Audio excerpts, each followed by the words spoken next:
Hello, hello. How's everybody doing? Can you guys hear me okay?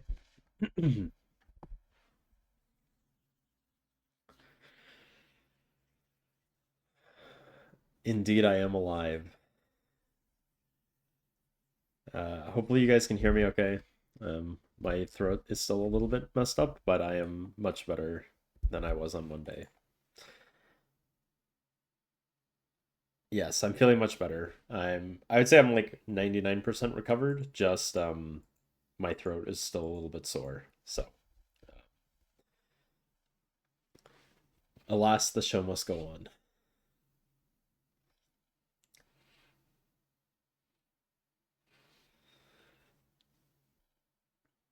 How's everybody doing? Hopefully I didn't disrupt your plans too much by moving the stream to Wednesday.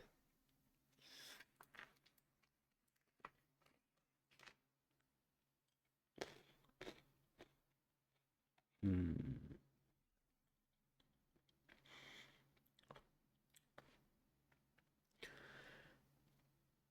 So, um, I've got some exciting stuff to go over today.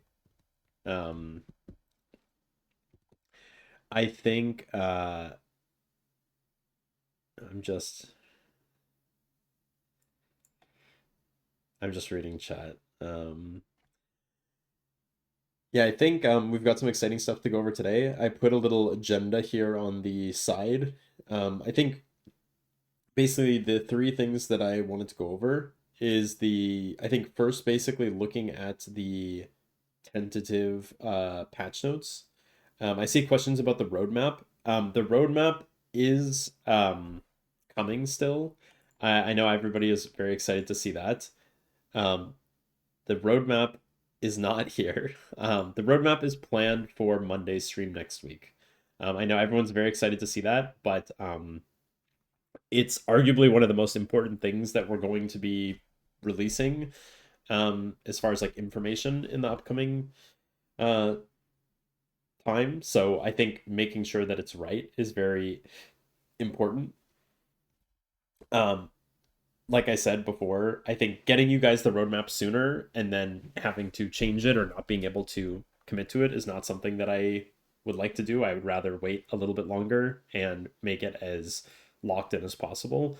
That said, for sure, it's coming before the wipe. My plan right now, assuming that nothing else messes up my schedule again, will be that the Monday stream next week, which will be February 23rd, we will go over the roadmap.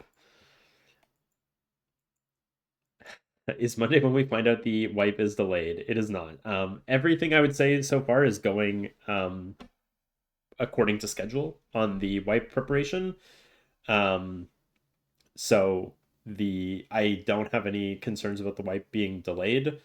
Um, but yeah, I think it's been cool to see the stuff that people have been working on as far as the projects in the world. I've seen some screenshots and videos come through. And then I'm also very excited by the stuff that we're preparing for the wipe changes. Um, and hopefully I can share some of that with you guys today. So, um, without further ado, I can jump into the patch notes. Unfortunately, I don't have this document in like a way that I can easily share it, although the second bullet point and the third bullet point I'll be able to screen share. So for now, you guys are just going to be looking at my beautiful face, and I will be reading off some of the stuff on this doc. Well, let me see. Is there a way that I could share this? Unfortunately, no, I think. I wish that I could, but this is like an internal doc that has a whole bunch of other like internal notes in it. I don't think there's an easy way I can like paste this out in time. But I will try to go through it kind of as detailed as possible. And I'll pause to see if there's questions on the various parts. So, uh, let's see here. The first section is the new stuff that's been added. So we've got a lot of exciting things here. I think the first thing that is worth noting at the top is currently what's labeled as improved onboarding, but honestly, it goes quite a bit beyond that. Essentially, what we've done is we've added several dozen quests to the game, which basically lays out a ton more structure on um, all the introductions of stuff into the game. So, for example, currently in the live version of the game that you guys are playing right now, there is some new quests that basically walk you through um, reaching the ruined town and then meeting the travelers. But now there are new quests to basically onboard you onto each profession, each skill. There's a bunch of other quests that also will kind of introduce you to things such as settlements and empires, as well as other things like that. So essentially, like a much more verbose onboarding through the quest system. We also have a ton of other quests um, for other kind of unlocks, which I'll get to more later in the patch notes. But basically, the team has been hard at work adding an absolute metric ton of quests. Um, and so there's a ton of exciting new stuff there. But specifically, the onboarding is going to be much improved from that. Next, this is something that we've already talked about in the blog post about the changes that are coming with the wipe, but I'll reiterate it here, which is that with this wipe, we will have the ability for three things to be kind of copied over or carried over from the previous world. First of which is your character name. So when you create a new character on the new world, you'll have a chance to reclaim your character name if you choose. The second is your EXP. So basically, when you start a new character, or when you start your character on the new world, you'll be able to choose if you want to keep your name, and you'll also be able to choose if you want to load your XP. This is like a one-time thing where basically, um, if you choose to do it, it'll copy all the XP. If you choose to not do it, you won't be able to. You'll basically be resetting your account, and so just be aware of that. If you do want to carry over your XP, you kind of have one opportunity to do that. So think carefully about what you want to do. Um, the last thing, I guess someone asked here, XP or levels. It is XP, and I guess one thing that I will prepare you for right now, which I'm not 100% on, but we are thinking seriously about, is possibly some changes to the XP to level scaling, which might mean that despite your XP being copied over exactly, you might be down leveled as far as your actual level. The reasoning for this is not that we're trying to make the leveling slower, but we are planning to add more progression to how much your power can scale up. And so what that means is basically right now, I think a lot of players have given us feedback that it doesn't feel like your character gets dramatically stronger as you kind of level up and get better tools and go up the tiers. And so I think one thing we want to do is improve that sense of like becoming stronger. At the same time, we don't want to just blow the XP curve as far as like the time it takes to reach certain levels totally out of whack from where it was before. And so I think probably what we would do is increase the amount of XP to reach the highest levels. This should primarily be affecting, I would say, like level like 70 plus. So in the lower levels, it should have almost no difference. Um, is this all speculation? I mean, this is me telling you what we're testing right now internally. So I can't say 100% the level scaling will change, but we're strongly considering it. Will the total XP to 100 still be the same? No. Basically, if you think of like a graph, think of like the current XP curve is like this, and the new XP curve would be like on the left hand side, virtually unchanged. And then as you go to the right, as you go closer to like level 100, it would basically go up above the previous curve, if that makes sense. Um, so, uh, is 92 still the midpoint? I don't know, but if 92, whatever is the midpoint now will stay the midpoint. The only difference is the total XP would be increased across the board.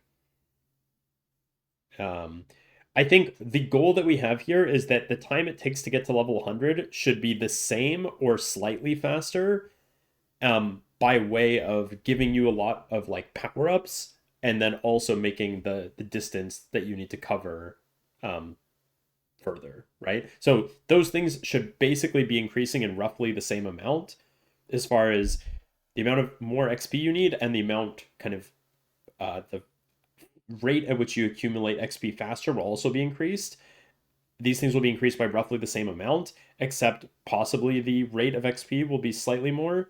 Um, but basically, the feeling that this is going to have is that, especially in the mid game, this is going to speed things up a little bit and feel like there's more things that you can go out and do in the game that are going to give you this buff. And so, not if you don't seek out these rewards, it will be slower. But if you go seek out these kind of rewards that can grant you this power, you will probably be feeling like a slight boost in the mid game, which will then taper off in the late game.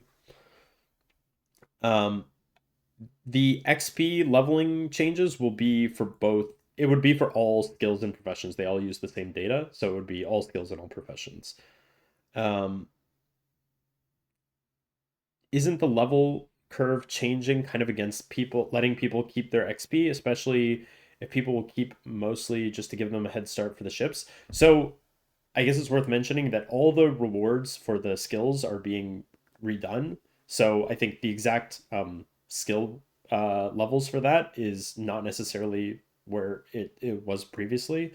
The other thing is that I mean, we could not do this now, but I think especially with a wipe now, especially where people are keeping XP, this is kind of the perfect time to test it where we can see like people are not needing to make as much progress as they would otherwise need to make. Um, I think what we want to do is figure out if this is in a better spot now so that ultimately when we do the fresh world at 1.0 that we can have it dialed in as much as possible. I don't think we want to wait for that. Um, Hero Reset asks, is this the last wipe? So this is the last wipe for early access, which means that basically when we do this wipe on February 26th, that this world will be playable forever. There will be a new like fresh start server at 1.0. So, um, but this early access world will remain available after that. So there will be another fresh start at 1.0 when we leave early access, but this world will not be wiped. So hopefully that answers your question. Um,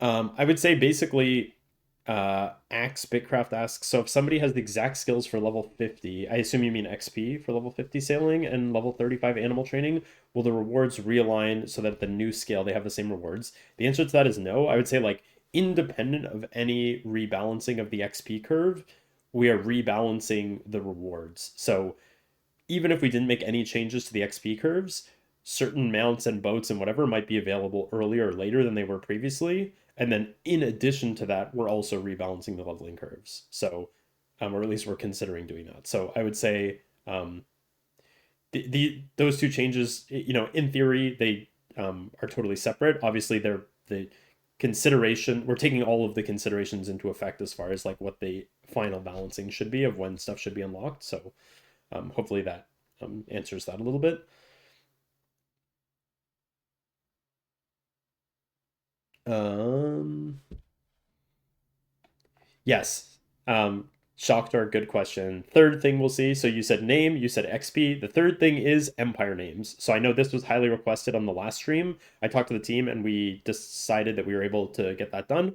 So if you were previously an emperor in the current world, after the wipe, if you go to create a new empire, as the same founder of a previous empire, when you go to create your empire, you'll have a chance to choose the name of your previous empire, um, which will be reserved. So other players can't choose your empire name if that empire name previously existed in the current world. What I would say for this right now is basically if it's only it's the current emperor, not the founder. UMB Kenny. So Empire's staying a pay-to-win feature. So if you haven't already, Vest Plays, you should read the blog post we put out. The massive change that we made that's coming with this is Empires have been totally overhauled. I'm going to talk about that a little bit more in the patch notes in a few minutes.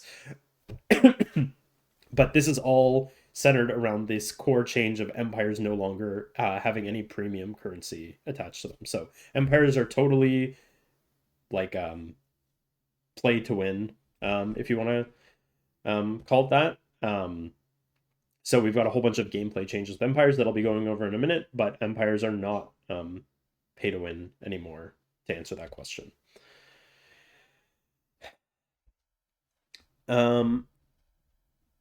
Alt to win, it's a good question, Tony. So I think the way that we've got this primarily set up, it shouldn't end up being that way.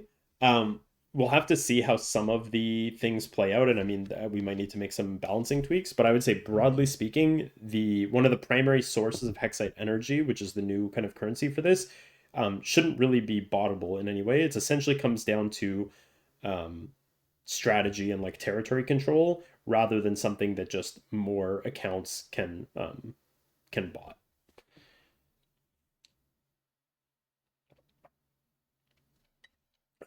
Sweet. I'm praying for a cool premium store with cosmetics. I definitely dump money into that. So we've already got some pretty cool cosmetics that are available right now, and we've got another set of stuff coming with the wipe, and then some other stuff that's coming a little bit later. So I'm excited to. I actually have a teaser on that I can share with you guys today. Currently, the empires allow us to have tags without taking land. Will this still be a new thing? I'm not sure what you mean by tags. Will this still be a new thing? If not, will there be a way to tag players? Will there be a way to tag players to a settlement that doesn't require people to play with the Empire system? I'm not sure exactly what you mean by tags. Is this like the in your nameplate? Tag meaning rank titles. I see. Is there, let me reread the question then. If not, will there be a way to tag players to a settlement or group that does not require people to play with the Empire system? So this is an interesting idea. We don't have any plans for this right now, but I think we want to make sure that there's stuff in the game that is tied into empires that creates a motivation to join an empire or participate in the empire scale, even at like a very small level. But I think there's also stuff where things can cross pollinate, where we have rewards that come from empires. There can be other sources that give the same type of reward. So I think it requires a bit more thought, but we haven't decided or done anything on this yet. Yeah, I think I understand. Basically, like, could we have titles or ranks that show up in your nameplate that are not from empires? Um, do we keep certain stuff from our vault? So this is another good question, which we've answered in at length on the blog post, Master Plus. Basically, everything that's on the website, which would be tied to any Twitch drops, premium purchases, um, other various things that can grant you stuff like beta cubes, things like that. All of that stuff will that's on the website will be carried over into the new world, as well as um, all of the special reawakened achievements will be carried over. Everything other than that will be wiped. So I recommend the last two blogs. If you go to bitcraftonline.com/news, take a read on this blog post if you want more info, and take a read on this blog post if you want more info. Here, let me see if I can place both of these together actually, and then pin this maybe.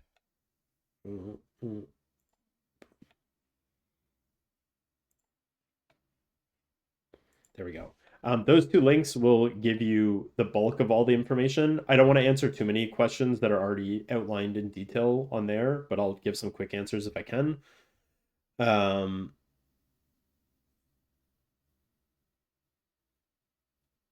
The Hexite, the new Hexite Pioneer title does not appear in the website yet, but basically during the 24 hours of downtime, we'll be copying those titles over to the website. There's a bit of a manual process there we have to do.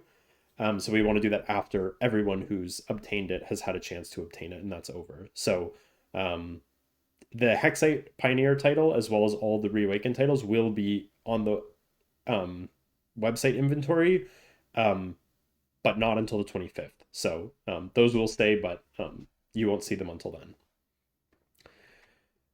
I see a lot of people talking about Discord. I don't have an answer for that yet. Obviously, we're aware of the stuff that's going on, but I think we'll have to stay tuned for future updates on that. I don't have anything to say about that.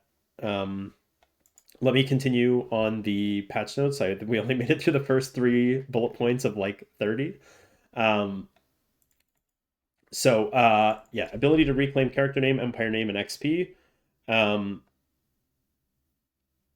uh, have we considered a title for wiping XP? Honestly, I after all the drama with the with the titles, I just don't even want to risk this. I think it's a cool idea. If it was just up to me, I would possibly do it. But I feel like if we do this, people will just say, "Oh, it's another FOMO thing that's forcing us to wipe our XP." So as much as I personally think it's a cool idea, I don't want to step into a rake again with that. So I think for now, we'll just leave it. Um, one other thing that probably most of you guys won't be super affected by, but I know has been a huge problem for new players recently, is we've had some unfortunate issues with the email deliverability using the like third party resource that we use to do our email delivery. And so this has led to a bunch of players not getting the email updates, as well as a bunch of new players who are like trying to just register their new account to log in for the first time, not getting their email verification code deliveries. And so we've been doing a bunch of stuff internally to try and fix this, such as like changing providers and changing the IP address and changing the domain. But ultimately, it's kind of at the will of like Google and Gmail and Outlook to decide if they want to like block our domains and stuff like that. So while we're working through that and trying to get to like a more stable long-term solution, one thing that we've added is the ability to register your account and log in just using Steam, with the ability to then add your email after the fact. This should make it so that players who are trying to log into the game for the first time don't get blocked if the account delivery is not working. Um, this should be, it's a small thing for most players, but for a lot of the new players, we've had a bunch of players, a bunch of support tickets recently due to like email deliverability issues, and so I think this should be a big fix for that. The catch here is that you do still need to add an email to get a hub account, which will allow you to like have rewards and do Twitch drops and do a bunch of other stuff. So we do still strongly recommend that you register an email if you can. But at least in the short term, if there's email delivery issues, it won't stop you from playing the game entirely. Next is the progression tab in the compendium. Will now outline key unlocks for each profession. So I'm sure you guys have seen in the compendium right now, there's a progression tab that says coming soon. So this is something that we now have content for. You can think of this as very similar to like the if you've ever played old school RuneScape and you go on the wiki, there's like the level unlock table where it basically shows like every level for a skill and like what new activities or new content you unlock at that level. It's very similar to that in that it lays out a bunch of content. This is kind of programmatic, but mostly it's manual as far as us like tagging in stuff that we want to be shown here. Otherwise, it would just be like way too unreadable if we showed every recipe and every item and resource that's tied to each profession. So what I'm going to be looking for from feedback from the community is basically um, once we add this to the game after the wipe, having you guys go through this and basically give us feedback of like, oh, hey, this item should be mentioned in the progression table so that's like useful information for players to know about, and we can basically tweak that very easily to decide what's shown and what's omitted. So hopefully we can dial that into something that's really kind of nice for both new players and veteran players to be able to kind of see what's unlocked at each level. Um, the next thing, which is something we've mentioned already, but I think players will be very excited about, is the storehouse building being re-added for settlements. This is basically a enterable building, which behaves more like a standard claim area. So this is similar to how claim enterable houses worked back in like alpha. Um, where basically you build a building, it's not player housing, it's not owned by a given player. You basically, anybody who's a member of the claim can walk inside, and you can build a variety of buildings.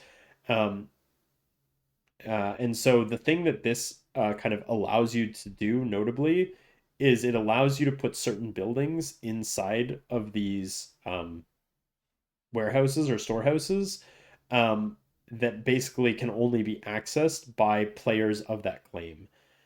So right now, um, I see one question, which I'll address in the next thing, which is if you're adding the storehouse, we need indoor barter stalls fixed ASAP. So that is actually the next thing on here, which is that we've re-added a new type of barter stand that can work inside. And that's basically specifically designed to work with these new storehouse buildings. The primary purpose for these storehouses, I would say right now, is that currently all the crafting stations are still limited to being built outside. Um, there's a variety of reasons for this. The short version is basically it impacts the kind of socialness of the claim to have the crafting stations outside, and it also is something where we want, I guess, the designs of the buildings were kind of designed to be outside. It's not out of the question to have some crafting stuff inside in the future, but it's something we want to do very carefully. For right now, these storehouses are primarily designed for two things. One is basically like more kind of like long-term storage. So basically, if you want to have like a storehouse, which previously might have gone in like a player house, where you can have like tons and tons of storage buildings that can be very like meticulously organized for like all of the stuff needed for claims and stuff like that. Um, for claim progression, you can now kind of put that in one of these houses. And the other thing is you can have a some trading stands inside of these houses or these storehouses that are only accessible to members of the claim. So I've seen a lot of players asking about ways to have barter trades, like barter stalls and trades that are available only for claim members that want to kind of offer very like kind of low margin or no margin trades for claim members only. This is now possible with that because by default only members are available to enter these buildings. Obviously, the next step from this is adding more granular permissions to these storehouses and the individual buildings inside of them. That's definitely on our radar and it's something we're working on. It's not going to be in for the wipe update now, but it's definitely something we're aware of. I see a lot of people mentioning that. The last new thing on here is we've added support for secret quests. I won't share too much more info about this, but what this simply means is that there are some quests in the game now that you won't see by default in the available quests or the kind of these quests that are not they're not seen in the list. But once you have all the requirements met, then they will appear in your quest UI. So we've added a few of those for you guys to try and discover. Um, Next is the changes to the game. Uh, with this, we have the first major thing, which is the Empire overhaul. Um, so I've already talked about this in the blog that's in the pinned comment here, but there's a few more details that I can share today, as well as some stuff that we'll look at in the visual sneak peek. to show off kind of some of these things. So the first and maybe most obvious change is that the empires will no longer require Hexite shards, which was the premium currency. Instead, every instance of empires using Hexite shards is now replaced with Hexite energy, which is a new item, which is also a currency. Um, what makes it a currency is that it can also be stored in a wallet, similar to your hex coins. So it basically think of it as functioning. Sorry, think of it as functioning exactly the way that the hex coins function, as far as being an item that can also go into a special like pocket wallet slot. And all the cases for um, empires where you previously used shards, such as donating, crafting capsules, founding an empire, building the foundry, all of these now use Hexite energy instead of Hexite shards. Um, this item is obtainable in the game. I'll talk about that in the next few points here of how you obtain it. Um, but basically, this is kind of the very core change at the center of all the empire changes.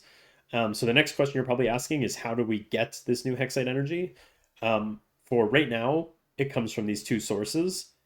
Um, the first source is a kind of think of this as like a simple way to guarantee that you can always get a little bit of this, which is basically we have a new prospecting action that you can do to hunt down Hexite meteor fragments to then gather Hexite energy from them. This is something that is intended to be accessible to everyone that yields a very small amount of Hexite energy. And so it's something that you could theoretically use to kind of get your like jump start into like getting your empire created, getting your first watchtower.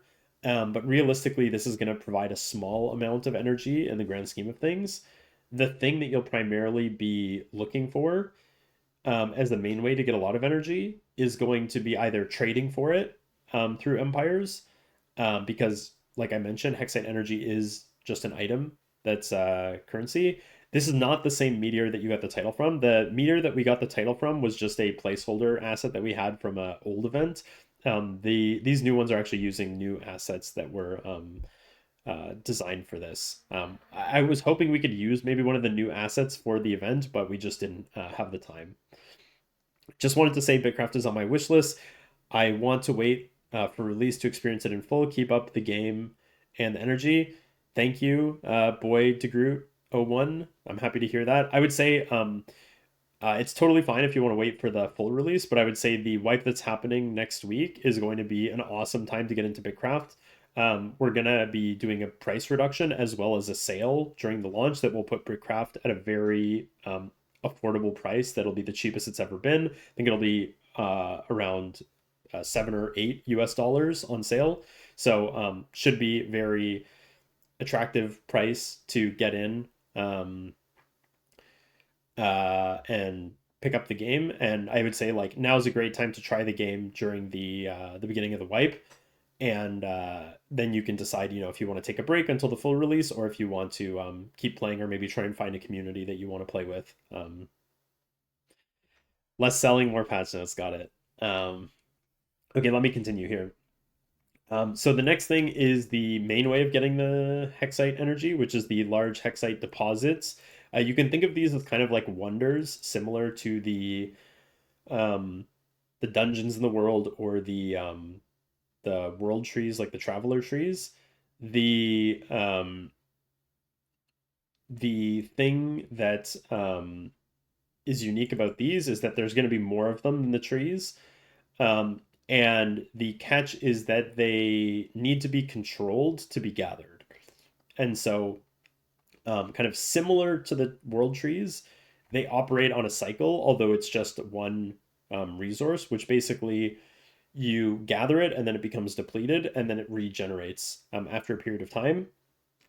The catch is this period of time is known, so you'll be able to see how long it'll be until the Hexite deposit regenerates.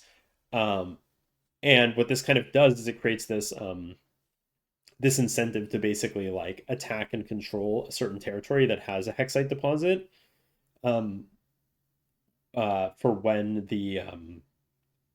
when the deposit will be regenerated. So by controlled, I mean the empire territory that is covering the deposit.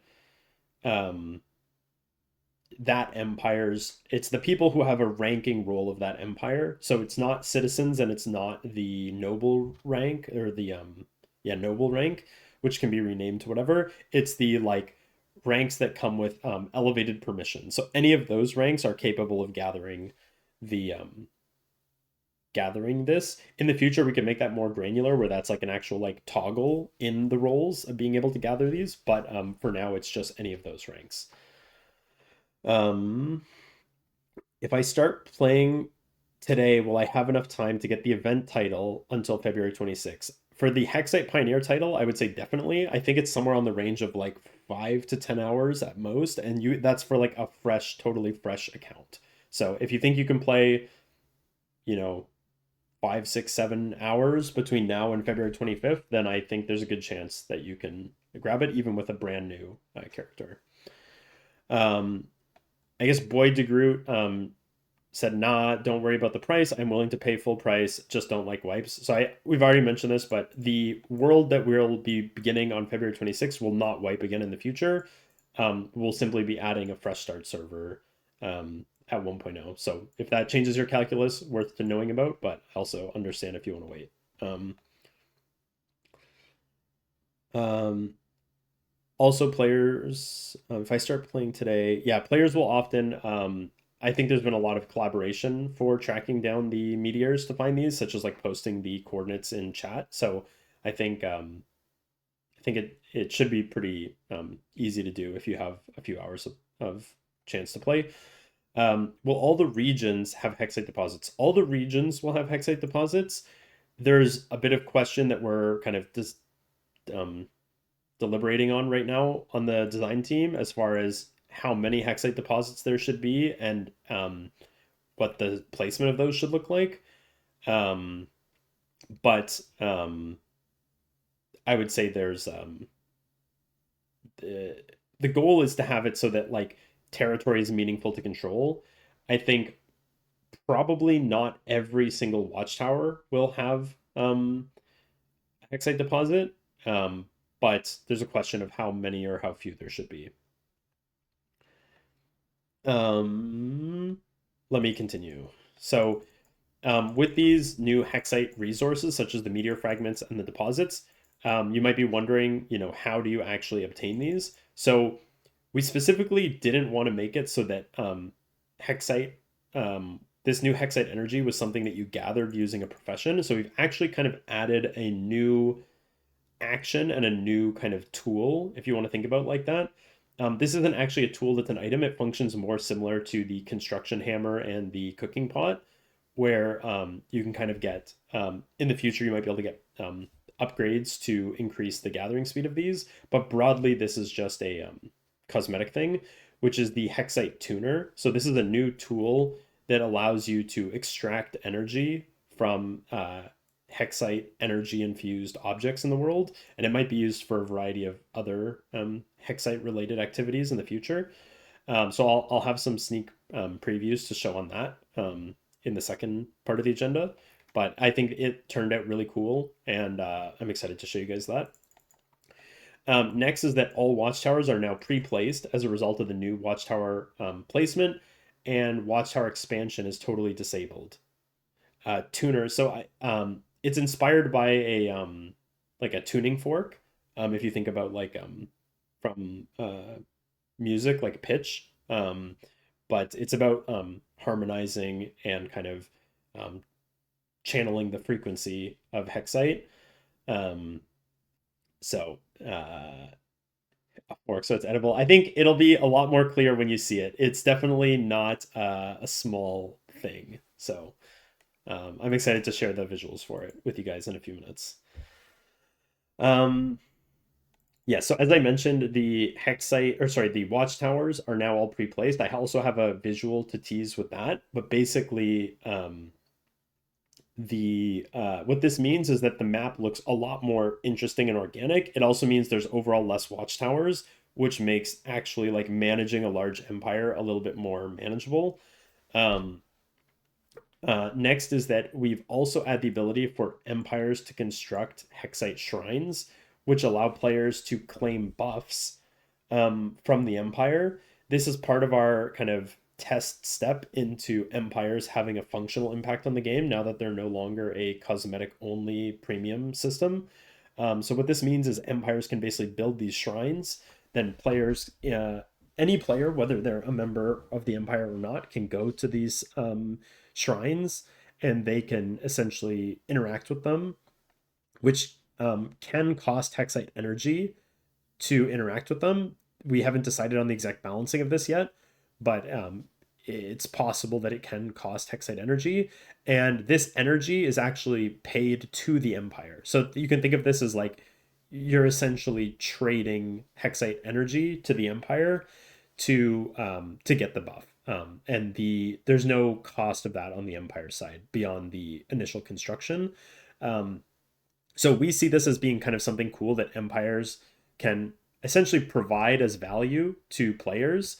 I think we want to think carefully about what the cost should be and what the cost to build, the cost to claim the buff, and what types of buffs it should be.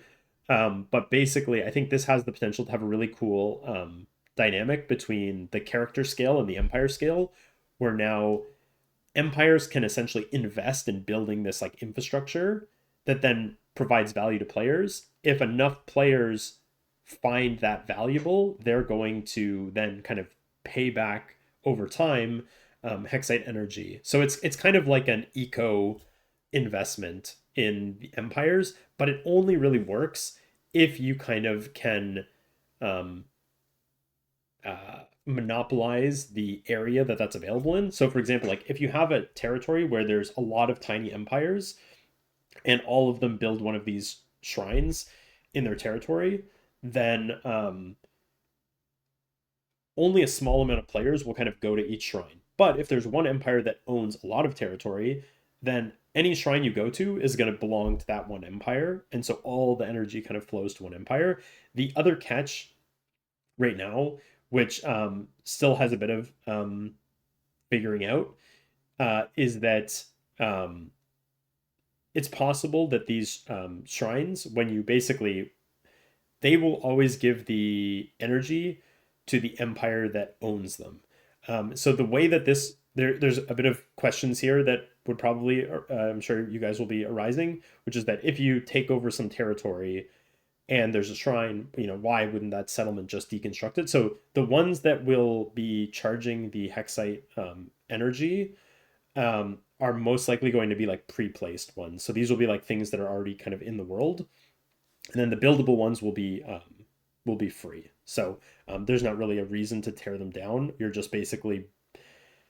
essentially just removing the ease of getting the buff nearer to your location without necessarily giving anything back to the empire if it's an empire you're not aligned with. So there's a bit of balancing details there that we're still nailing down, kind of which ones we use in which ways, and if we go with the cost and the build, like zero cost and buildable, or cost and not buildable. But there's going to be some version of these showing up in the game. So there's that. Will you have to be a member of said empire to use the shrines owned by them? The answer to that is currently no. Maybe in the future we can have that be an option, but right now the idea is that like if you're an empire, you kind of don't want to discriminate with these. Although maybe I could see, for example, for the ones that are buildable and don't cost energy, maybe we do want those to be. You do need to belong to the empire. I think the catch here is we don't want to create weird incentives for players to just like leave their empire and then join a new empire, claim a buff, then leave and then rejoin their other empire. I think it just gets messy, and that's not the thing we want to incentivize. um, Tony the Bard says, sounds like a land grab bloodbath. So um, I think the goal is that like we do want there to be some level of like competition for like prime areas in the world for the empire scale. I think on the settlement scale there should be honestly like plenty of space to accommodate everyone. I don't think I think with a lot of the changes we made to like how close you can build to other settlements, and we've also made some changes to claim stability and things like that, should make it very hard to like disrupt other people's settlement establishment. That really there should be enough room for everyone.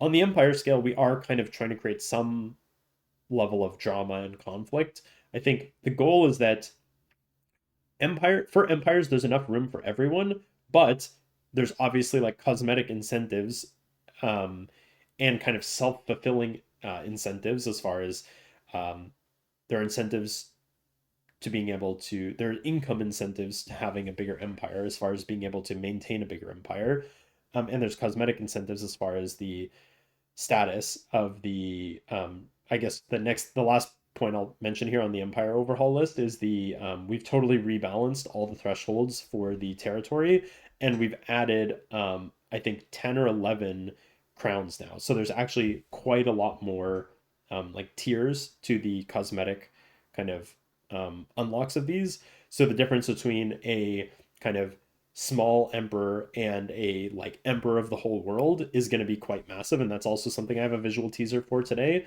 But basically, what I would say is that there's enough space across the world and there's enough watchtowers that everybody can be a small emperor, but there's going to be some people that are not satisfied with being a small emperor. They want to be a big emperor, and then it kind of is up to them if they want to decide how big they want to push for. And it's up to the other people to decide if they want to um, join forces or they want to fragment more or whatever. I mean, essentially, we're trying to create like Game of Thrones, Crusader Kings, where there's room for, at the start of a Crusader Kings playthrough, there's room for everyone. But then over time, you're going to, through various means, you're going to, things are going to merge basically. And things might also split. So that's kind of what we're trying to create. Um, I think I see there's lots of comments here of like, I think um, ways to have more vassalage or diplomacy. This is definitely on our radar, and it's something we'll cover maybe next week in the roadmap. But it's something that we're thinking about a lot. Combat Reaper, first time chatter asked, does this game have PvP? So the answer is no with an asterisk. I would say the game is primarily a PvE game. Um, with a few small exceptions. Basically, the game happens at three scales. There's the character scale, which is like your RPG. This is like your old school RuneScape, World of Warcraft kind of thing. There's the settlement scale, which is your like city management game. And there's the empire scale, which is your like grand strategy game. The empire scale is kind of by definition PvP in that it's players versus players competing and conflicting to control the world. But that's not like open world character versus character PvP. It's more like um, battling on the map, if that makes sense, using sieging watchtowers and controlling territory. Um, there is also character scale dueling, but that's more for like practicing combat for PvE. There's not like a way that a player can just aggro onto you in the world and attack you ever. And that's something that we're pretty firm on. We're not ever going to add PvP in BitCraft that's not opt-in. So I think there's ideas for the future of adding like empire battles where like an empire can say, hey, they're starting a siege and there's going to be a battle at this time, and then players who are members of that empire can show up to the battleground at that time and do battle there, but there's no chance of like a random bystander getting killed in the process. Um,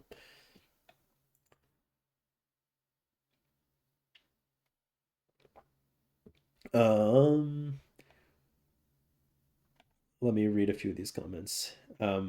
Finally, empires becoming a PvP mechanic. I like that this makes empires need more people, and will also mean there will be less empires. Some people like their small empires, so they can maybe hope for some smaller system as well. I think um, people have asked other questions that kind of relate to this, but I would say our goal is to be able to do something similar to like Crusader Kings, where there's a way to have two empires do some sort of diplomacy that ends in essentially one empire on like the map scale, but some way of recognizing kind of the concept of like, hey, this is an empire, but within that empire, there's countries and there's um, counties and there's duchies that are like these smaller scale that have smaller scale leaders that are members of this larger empire. And so I think having more ways to do that. I think probably that's going to come with like more cosmetics that are unlocked based on the empire size, not just for the emperor. So the emperor gets the crown, but having other cosmetics that go to the nobles of the empire, based on the size of the empire, I think will create a stronger incentive for that. Having more formal ways to have like declared alliances and at war status between empires is something that we're also looking at doing. um, I think there might be a deeper level of some like more sophisticated vassalage system beyond that, but I think we want to add a few of those obvious ones first and then see from there. Um, let me see here. Um,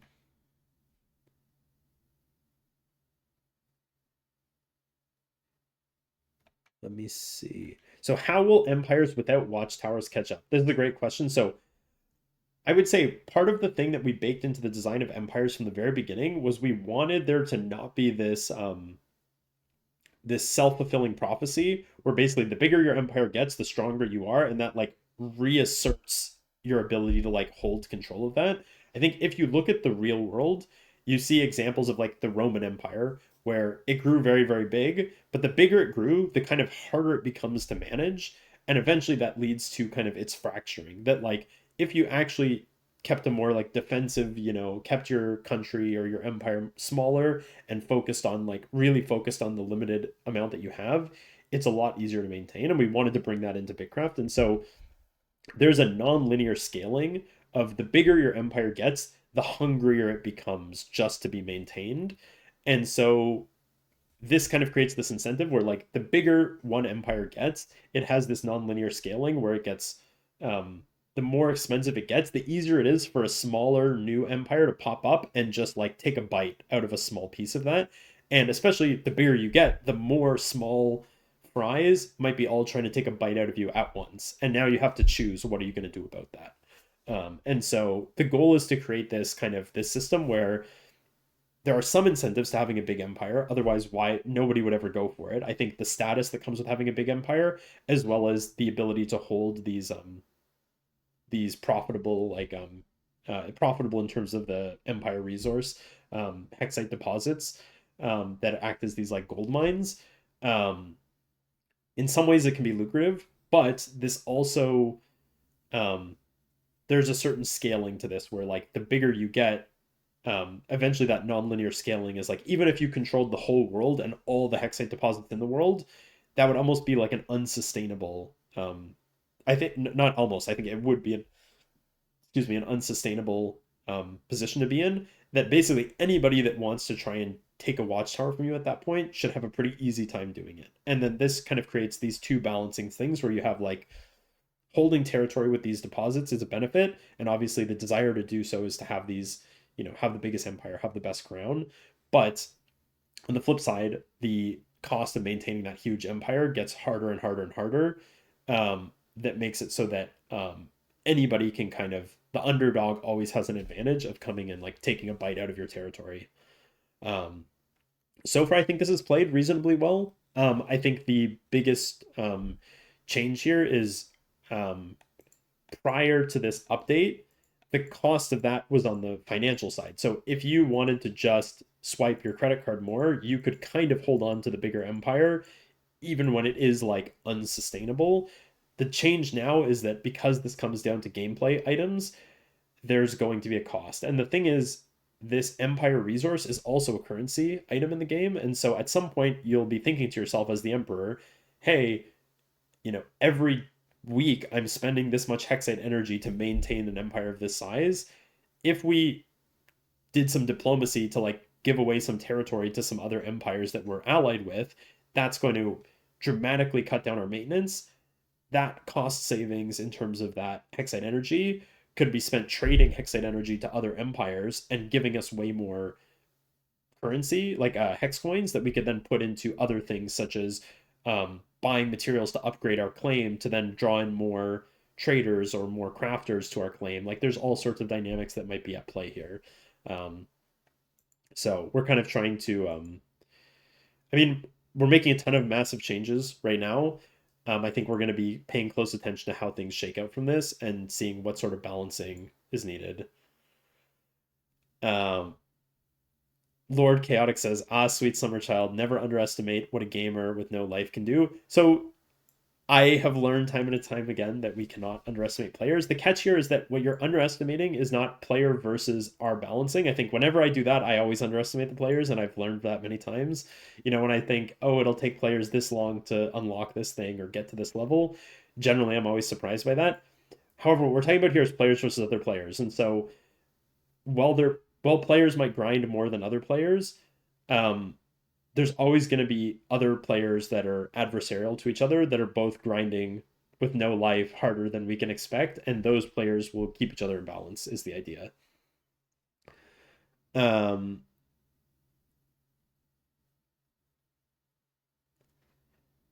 okay, so let's move on to the next section. So I think this is mostly, so far we've covered a lot of the stuff that you guys are aware of, but there's a lot of stuff in here that you guys have not heard in detail about that I'm excited to share with you guys today. Um, I'm just checking a few notifications I have here. Um, I guess one other thing that I can share on this note is that this is not in the patch notes right now, but I just got a confirmation from someone about it, is that we are going to be upping the income generation for settlements based on crafting stations. I know that was something that players had brought up. I can't share the exact amount. We're dialing it in still, but I think the goal is to make it so that having a settlement that is attractive to if you have like a top tier settlement in terms of you have the highest tier amongst other settlements in the world and you're bringing in players throughout the world to craft at your settlement, that should really benefit you. And I think making that investment good um, is something we want to change. So we're going to be doing a change to that now. We'll be monitoring that after the update goes out to see if we need further tweaks to it. But I'm hoping that yes, is minting going to be buffed? That's exactly what I'm saying. The mint. This is That's exactly what I'm saying here. Minting is going to be buffed. Um, how about housing occupation that will be charged? Um, do you mean charging the players to have their house, or you mean the income as a result of housing? I think the income from housing being buffed is also something we can look at. I think charging players would require more changes that we're not probably equipped to change at this point for the wipe, but I think it requires some thought, a deeper thought of that one. But yeah, income from housing I think can also probably be buffed. I'll make a note of that.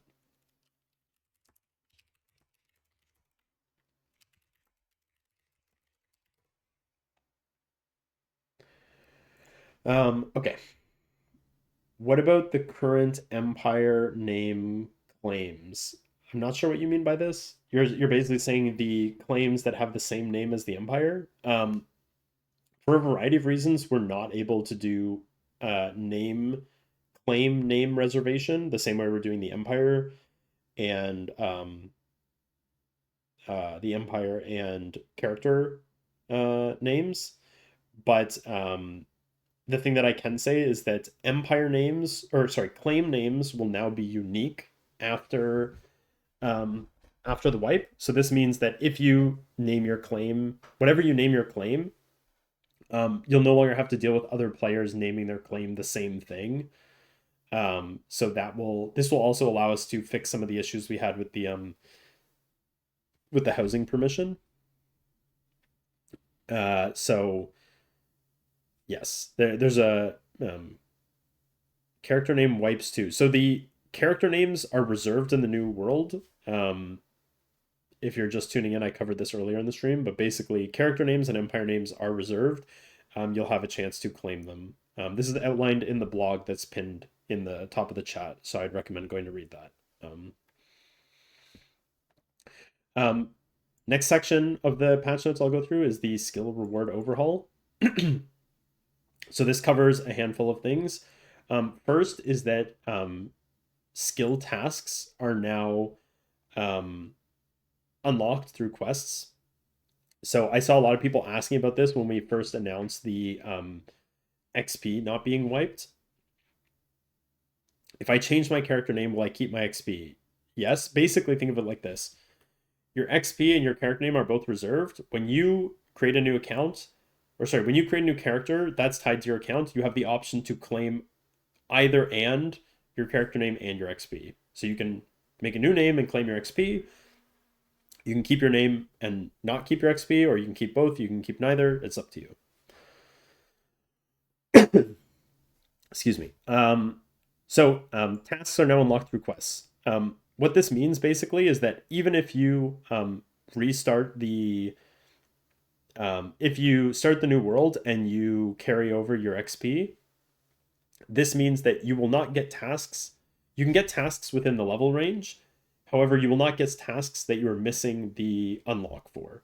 So, for example, I think a simple example to think of is the Slayer animals, but this also applies to all the other stuff. Where basically, at the beginning of the game, you'll only be able to get tasks to slay jackals, but then at some point of getting a certain Slayer level, you'll have a quest to basically like take down an alpha jackal. And then once you take down an alpha jackal and you get some items from that, or maybe there's other steps to the quest, but basically you can then turn in that quest. You'll get some rewards, but then that one of the rewards is also to unlock the ability to get tasks to slay alpha jackals. And then basically that will continue through all the skills and through all the levels basically. So what this means is if you're level 80 construction or something like that, and um, you carry over your XP into the new wipe, you won't have a situation where all of your tasks are to like obtain tier 7 and tier 8 um, materials that you can't realistically get for a number of weeks or months until some settlement gets to that tier. Because you don't have the quest complete, you won't get those tasks. Instead, you'll basically only be getting early game like tier 1 or tier 2 tasks. And then once you obtain the items in the level to complete the task to unlock tier 3 um, tasks, then you'll start getting tier 3 tasks. And that's basically how it works. Um, don't do certain quests to not get bad tasks. Yes, I mean, our goal is to create it so that there should be an incentive to unlock these. Maybe in the future we get out a way to like block tasks or something like that. I know RuneScape Slayer has a system for that. Um, but I think we'd want to think about that a little bit more. I mean, I'd rather create a world where all the tasks there's enough motivation to unlock all the tasks. I guess one thing we're also doing is balancing the rewards from the tasks to make. I think some of them were not tuned perfectly, and so we're tuning those to make some of the tasks that were under completed more attractive. Um, are they still 4 hours? They are still 4 hours. Um, the the catch here is like the longer. Basically, there's challenges to this where like if we make it daily, now it feels like there's the requirement to log in and do your tasks every day feels stronger and it feels more like FOMO. I think the shorter resets mean that like you can't realistically do all the tasks. Um, and so it's more about just like, hey, whenever you're playing, you can do a task or you can do some tasks and um, make them 6 hours so people can sleep. I would rather make them like 2 hours so that you essentially just have to give up on trying to do them all. Like I think what I really don't want to do is make a game that has dailies. I think this is probably like my biggest pet peeve about other MMOs and RuneScape, and I think uh, I don't know. I think it's not what we want for something like this. I'm aware some players will want to not sleep and do this every 2 hours, but I would say like I think the other option is you go really long. So we could say like, hey, the tasks are daily or they're weekly, but you can only do this many per month or something like that, or this many per week. Um, and then it's like, hey, once you've capped that out, you can cap that out very quickly, and it doesn't feel like there's FOMO. Um, so I think those are kind of the two ways we'd go with it. Right now they're staying at 4 hours. I think this is not something that we're likely going to change. We're doing a lot of changes other than this uh for the wipe that this will be something that we have to look at a later date.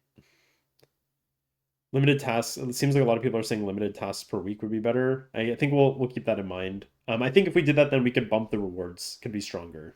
Um, um, I see other people saying they like it at 4 hours, which I appreciate. Okay, let me continue with these. So task tiers are now unlocked through quests. Um, Next thing is many of the quest rewards, which includes pets, deployables, housing, and other knowledge, is now unlocked via quests or instead of simply purchased from the travelers. So this means like unlocking all your boats, unlocking all your carts, unlocking your caches, unlocking pets. All of this stuff now comes from quests. So this is um, one of the other strong reasons that we've had for doing the wipe is and specifically not letting people keep all of their collectibles. I think having players all play through this new content is something that we're very keen on. I'm hoping we'll be able to get good feedback from players and kind of tune this in. But I think there's some massive changes here that I'm very excited to see what people think of. Uh, the next thing is we've also changed the way that the deployable vehicles progress. And so previously we had this kind of system where like you get the say you get the skiff, then you can choose to kind of specialize it into like either the whitewater skiff, the cargo skiff, or the fishing skiff. Now we basically I think we've already released the skiff version of this on the update last week or 2 weeks ago. But the I guess last week. But the thing that the thing that we sorry, I lost my train of thought. The thing that we've done now is we basically spread that out to all of the things. And so now the way it works is that whether it's a cart or a skiff or whatever, things now progress basically linearly. And these happen through quests that kind of actually take you in different directions interacting with the skill. So, for example, like first you get the skiff, and then the first upgrade that you unlock is basically a quest to go turn your skiff into the skiff 2, which is the whitewater skiff. And then you basically do another quest to add more cargo, which turns your skiff into the skiff 3, which basically carries over the benefits of the whitewater, but then augments it more with the cargo improvements. Then you go to skiff 3 or skiff 4, and then that's basically going to augment further capabilities. And essentially, this allows us to keep kind of upgrading these indefinitely. It also means that like um, yeah, so instead of needing, well, so there's some complication here. Cinder ZEU. Right now, you still technically will keep all the like skip one, skip two, skip three. We don't like get rid of them, but you'd want to just use the highest number. The highest number will have all the stats rolled into one of all the ones below it. Um, and so you essentially you don't need to choose which one you're using. Just you'll want to use the highest one you have unlocked. Um, Helping Friendly asks, what is the wipe change? So that's what we're going over right now. We're basically, I'm reading through the draft of the patch notes that's going to be coming out next week with the wipe. So these are all kind of changes that are coming with the update next week. Um, yes, so I think you can kind of see this already in the game with the way the skiff works right now, but basically we are doing this for everything else. There's no patch this week. Yes, I think we made that clear in the update or in the post. But yes, there's no update this week.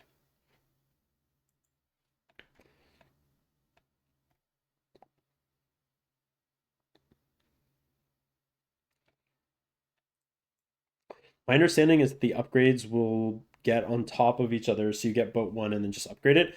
That is basically true. The only catch is that you still keep the other ones. The only reason we're doing this is because it's possible that like when you complete the quest, you could have one of your like say you have your skiff 2 out and it has cargo in it, and then you complete the quest to unlock the skiff 3.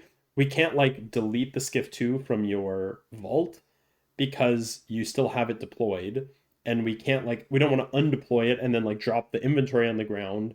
And so we have this dance where like we know it needs to be removed, but we don't want to remove it yet. And given that like this isn't really a problem other than like cluttering your vault, we just decided it was simpler to just not touch this right now. And maybe in the future we have them like just combine into one, or we just have some other way. Yeah, I remove it when it's unsummoned next. Obviously, we can do that. I think it's like the question is, do we want to be spending our time before the wipe doing that, or adding something else that's actually going to improve gameplay? So, yeah, it's just a matter of where do we put our limited resources. I think there's obvious ways that we can fix it. The question is just, is that the best thing we can add to the game with the limited time we have before the wipe? I think there's more gameplay impacting stuff that we can do that is more priority in my mind. Um, so for now, you will keep them as a collection. You'll just want to make sure you deploy the highest one. Why not make the deed part of the quest turn in? So the reason for this is that these are now no longer withdrawable. So you can't actually withdraw them as a deed anymore because they're essentially untradeable. This means that basically unlocking all of your deployables and stuff is something that you have to personally do. I think this is how I wanted it to be from the beginning.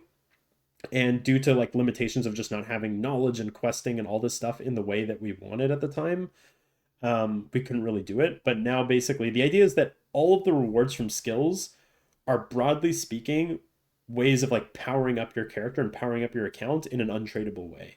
And so there is going to be some tradable items from these, obviously. Like some of the things for tasks and some of the pets and stuff like that will be tradable. But the way we're looking at broadly doing these things now is that the skills are going to be full of a ton of quests, which are offer a lot more varied gameplay and like one-off things that you can do, which kind of unlock new things on your account. I would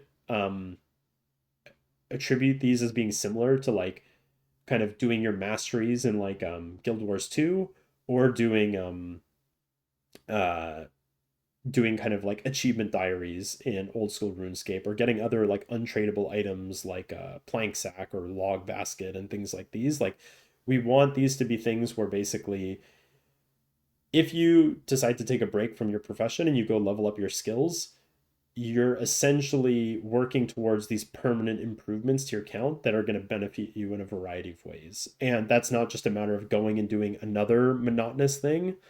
It's going to hopefully come with these quests that are more interesting to kind of do. Um, I see a bunch of questions in here. Are there going to be new ways to train skills like taming? So the answer is yes, and I think there's actually a few new. I need to double check. I don't think it's in the patch notes yet, but I believe there is some new gameplay loops relating to skilling coming in the wipe here if it's gotten done. I see another question about the Windrider Clipper has penalties, augment or exclusive. Um, the way that this works now is that all of the upgrades will be positive upgrades. We're not going to like have a thing where you complete a quest and then one of the stats goes down. But the balancing of these has been adjusted accordingly. So the idea is like if you have a quest available to unlock an improvement to one of the deployables, there's always going to be a reason to go get it. Can we have our pets join us in the boats or let them ride on our heads? I would love to do this. It's not something we've done already for this update, but I think it's something we could put on the to-do list. Um, Also, since you're changing ancient cities and spawn points, are you buffing vehicle speed? So this is also something, I mean, this is something that I kind of have listed as part of this, which is basically that we're essentially rebalancing all of the stats of all of the deployables. We're not like totally massively changing them, but we're basically looking at all of them and thinking, okay, this is the identity of this thing.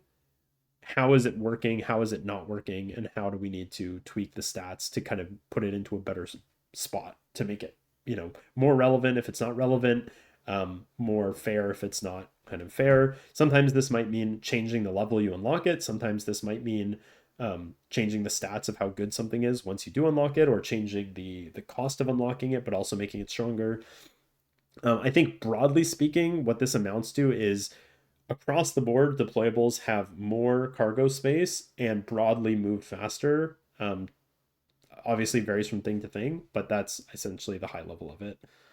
Um, the next section, which I'll go over, because otherwise I'm going to run out of time here. I think I'm already going to be late for my next meeting, and I would like to get through more than just the first thing on the agenda. Uh, is that next is the armor rerolling and rebalancing. So basically, it's been we've been aware for a while that there's kind of some meta issues with the armor rerolling and rebalancing. And so we've kind of changed a bunch of the recipes to bring this to be more fair. I know that there was essentially like a cost cough one cost gloves. So yes, exactly. I think this was something that just we thought it might be an issue when we first did it, and obviously it ended up being way more of a problem than we even anticipated it. So what we've changed it now, I can go over some of the specific things here, but I think you'll have to get your hands on it to kind of see. Essentially, chest items now give 5 scrap and cost 5 scrap to reroll. Helm and pants now give 3 scrap and cost 3 scrap to reroll. Hands, feet, and belt now gives 1 scrap and costs 1 scrap to reroll. Rerolling up to legendary costs 1 catalyst and 1 new vendor item, down from 2 catalysts. And rerolling legendary to mythic costs 2 catalysts and 2 vendor items. So I didn't make these changes, but I reviewed them with one of the designers who did work on this, and my sense is that this should be a step in the right direction for the balancing of these to make it so that there isn't as obvious of a kind of way that you can just min max this.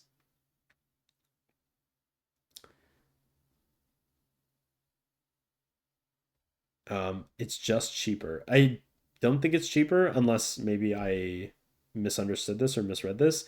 Basically, the main change is just the disparity between the gloves and the chest is more. Basically, it better reflects the cost of the actual items. Is essentially how it works. Um, I can maybe share more details on this at a later date. I don't want to get too bogged down on this one, but suffice to say, we are balancing this.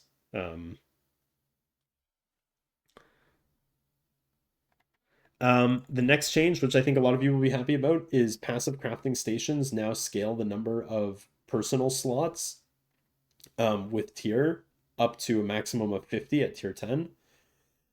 And so this means that no longer will you need to deal with people filling up a tier 10 smelter with the low tier stuff and then having it be unusable, or having kind of needing to build multiple of these. So someone asked only 50. Basically, this is a scaling thing. So I think to some extent we still like the idea of saying like, hey, having one tier 2 smelter should not be enough for the entire massive claim of infinite people. But I think having to build like multiple of every tier of smelters is kind of silly. I think if you look at a claim, say you look at a claim right now that has 9 smelters, so tier 2 all the way through tier 10, and so it's 9 smelters times 10 each. That's basically 90 slots for each player. A single tier 10 and a single tier 8 would now provide the same amount of slots that can cover all the tiers for a single player as having 9. Like basically now 2 smelters would cover what would previously be 9 of all the tiers descending. And so this should be a big improvement there. I'm not against changing it more if we think that's needed, but this should already be a big improvement. I see questions about farming. So farming is also changing here. It's not changing in the same way because obviously, as you mentioned, it's not tiered. This change is not fully finished, so it's not in the patch notes here yet. But basically, there's going to be something to the effect of a new, either a single or multiple new farm fields, which are much larger, that will allow you to have like single interaction point for many fields. So that's coming. Um, I'll share the details of that closer to the wipe, but it's definitely on our radar, and I know that something is needed there. Um, the next thing is that basically the region name was something that was previously only visible in the Waystone UI. Um, this is now something that we're trying to like be visualized in the game in more places. So I know a lot of times players would be like, "Oh, what region? What region are you in? Oh, I don't know. How do I know that? Oh, actually, the best way to find out what region you're in is to, go in the options and enable developer F keys and then F4 and then tell me the number." And like, this is not a good process for people to go through. And so now on your mini map where it says the coordinates, it also says the region name and the region number. And then we're looking for other places to add this. So I think also in the Waystone UI, we're going to also have it say the region. It already says the region name, but it'll now also say the number. So I think that's like a simple change, but it has a big impact as far as especially newer players just knowing where to find that information. Um, will we have a post wipe map reveal? We will. It'll happen sometime next week. Um, so that's going to come at the absolute latest. It would be when the world is coming down, but I'm hoping we can get it to you guys before that. Um, next huge change, which I'm excited about, is the static storage, which is basically any storage that is not your like movable deployables or player inventory that is static. Now has an additional 10x depth to the item slots, which basically means any chest, any bank, any cache can now store 100x the stack size of your player inventory. Yes, 10x more in the bank, 10x more in your chests. Stockpiles have not been changed, the cargo storage. Those are still 100. Those are already 100x, so those are still 100x. This applies to all static things, so mounts, carts, wagons are not impacted by this. Um, and but yes, um, housing stuff as well. We are I guess I won't go into this one yet because we're still considering this, but we're looking at making some changes that will kind of impact the balancing of like how easy it is to build like an absolute crap ton of house storage. I think we want to make sure the cost balances out with how strong those are. Next is the rapid fire of some hunting improvements. So across the board, we've buffed hunting XP for the combat portion of hunting by 35%. Next is the male and female versions of some of the hunting mobs now drop the same cargo. We've also sped up the respawn time of tier 2 and tier 1 hunting mobs by 100%. So basically, they spawn twice as fast. And the tier 4 huntable animal, which is the scruffa, now spawns in the plains as well. So these are a small set of changes, but hopefully pushing in the right direction. We're definitely open. I'm open to making more buffs, but I think this is a good first step. I saw one question about will the caches be affected by this? The answer is yes for the storage size. Basically, can it move? Or like, can it move? Um, like, obviously, you can move buildings within a claim, but like, does it move by itself? If the answer is no, then it is now 100x the stack size of your inventory. I think is the simplest way to look at it. Um, Another kind of usability change here is that the game language can now be selected on the login screen. I think for some players who want to play the game in another language, needing to get all the way into game to then find it in the settings was kind of a little bit buried. So now you can change this on the login screen. We've also now added the ability for resources which grow or decay. So an example of this would be frenzied ocean fish. Will now show a timer in world space We're also looking at adding a timer to the targeting UI, but basically what this means is like once you chum ocean fish and they're frenzied, you'll actually see a timer there of how long they last. So that should be a nice improvement. Um,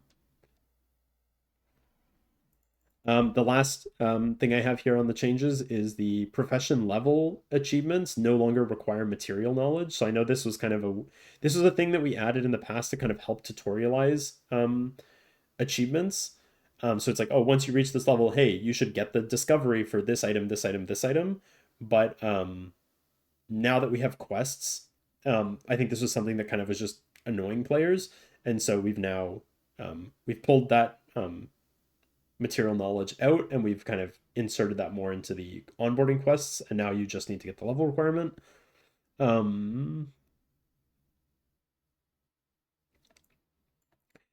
Next, a handful of fixes before I transition into the visuals sneak peek. So dueling not working is now fixed. Another issue, which might have not been obvious that it was an issue, is that paving in interiors, specifically housing, but also the new storehouses, is no longer possible. I know some of you guys liked this, but basically the goal here is to replace this with either proper decorations or the new floor system. The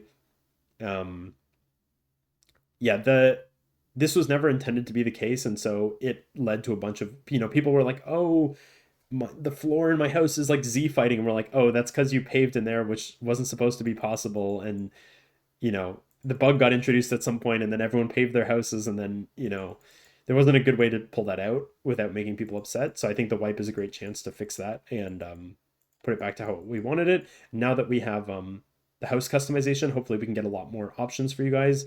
I think also getting more decorations if you want to like actually like pattern something out on the floor is also something we can do.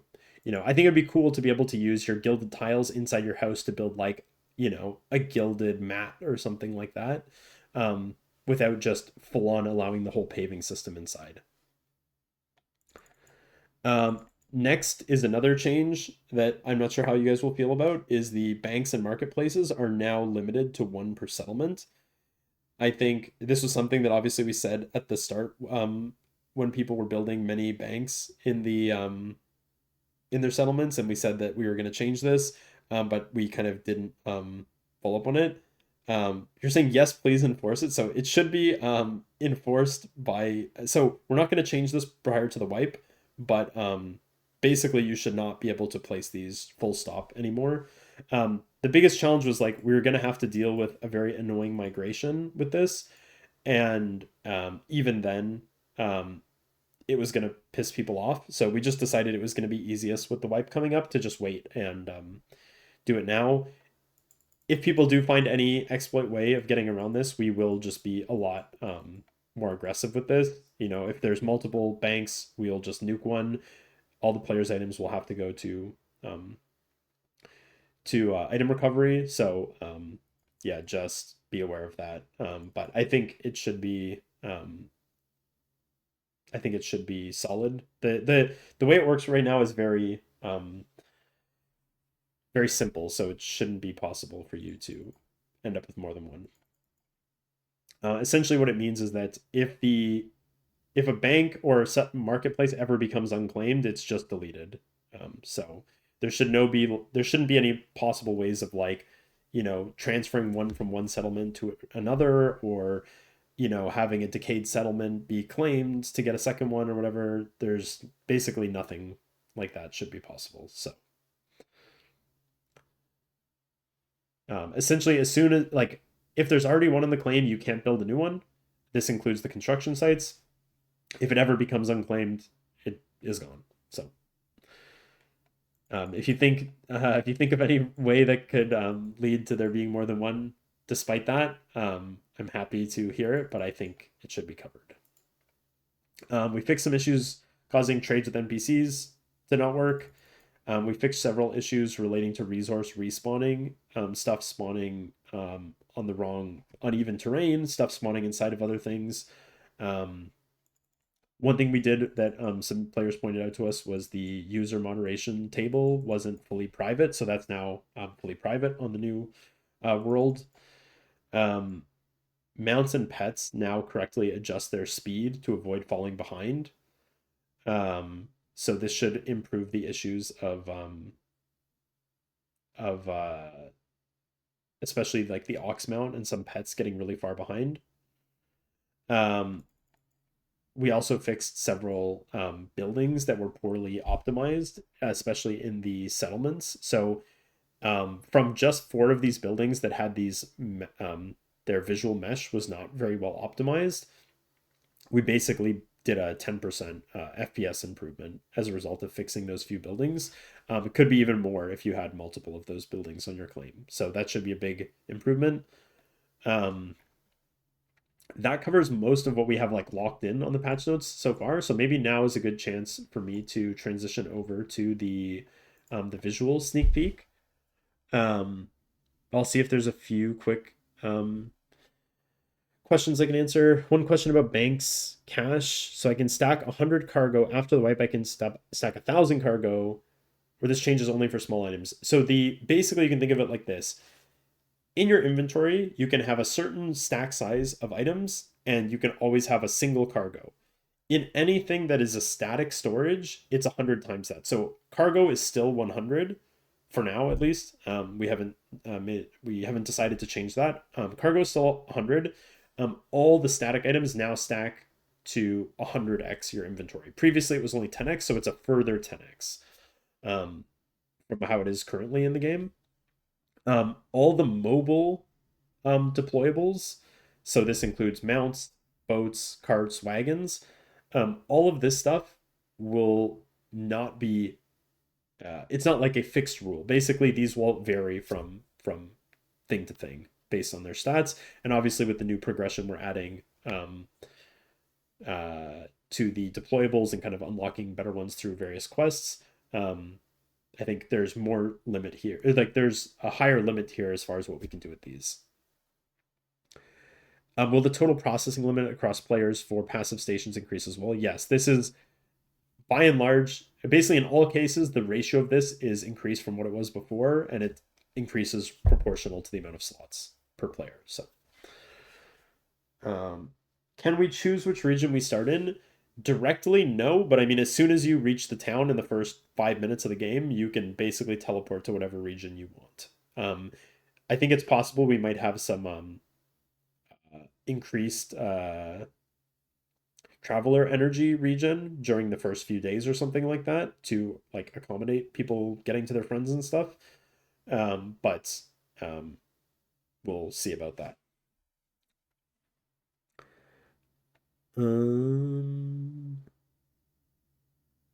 Are you adding additional ways for players to earn hex coins in game other than tasks as sailing salvage? So the short answer is yes. I think a little bit of this is coming with the wipe update, but more of it is going to come in the updates after that, which I can share more in the roadmap. Um, Essentially, the short version is that all the skills, both through tasks but also through their primary game loop, should be a viable way for earning currency. So obviously, like right now, we have the Slayer, or sorry, we have the sailing salvaging. We also have Slayer dungeons, which yield coins and stuff. We have the tasks for all of these. I think part of what we're doing over the next few updates is going to be adding core game loops to the other skills. So, for example, like maybe there's a way to cook specific meals that aren't eatable by players, but are something that you can kind of do in a repeatable way. Cook like elaborate meals to trade into Heimlich to earn coins, or you can do merchanting where you kind of delivery orders to NPCs across the world to earn a profit from doing like merchanting. Uh, have you considered adding any coin sinks? So I mean, I think the game already has quite a few coin sinks. I think supplies on the claim scale or the settlement scale is a large sink of coins. I think there's a lot of stuff on the skills and skill unlocks that sync or at least sponge coins.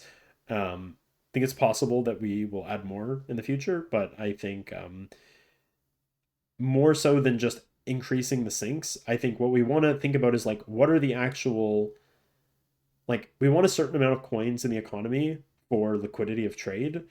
But if we're sourcing them much more quickly than we're sinking them, we don't necessarily need to just add more sinks for no reason. I'd rather bring the balance of the sources into balance, I guess. But I think, yeah, also the crafting regions like sandpaper and stuff. Um, I would I would start by trying to balance the sources and sinks that we have already rather than just adding new sinks arbitrarily. But I think for what it's worth, I think there's something to be said about like adding sinks that don't have a good reason to be a sink is also not that interesting, I guess. Like saving up, 100,000 coins to buy a skip, like a clipper or something like that, is not the most interesting way that you could unlock a clipper. I think having coins be spent as a result, as a step in unlocking some improvements and stuff like that is good, but I think having too much is um it just makes it too simple and boring.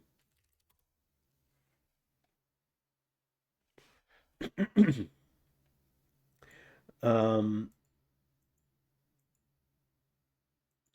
Will the Empire's overhaul give me control over Empire members? Currently, anyone can join and can't be kicked. So the ability to like banish someone from an Empire is on our to-do list, but it's not coming with this update. I believe we still want to um, maintain it so that empires are not invite only, um, for a variety of reasons. But I guess we're aware of the issue that this causes of like players being in your empire that you don't want representing you. Um, but it's not implemented at this time.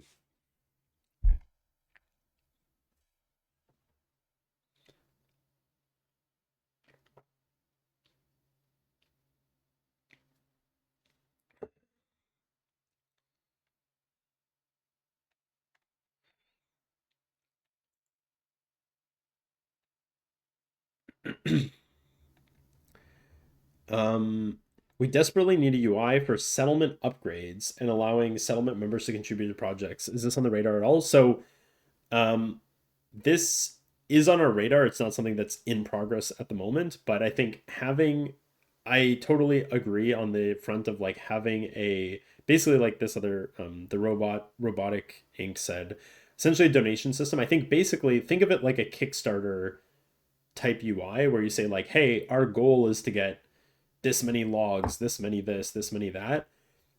And then we have a way for players to essentially donate to those, and that goes into storage or something. The important thing is that it shows probably who made donations of what amounts, and it also shows what the progress of the team is, like the settlement is towards that goal. I think having some feature that does that, I think is something that we would like to add soon.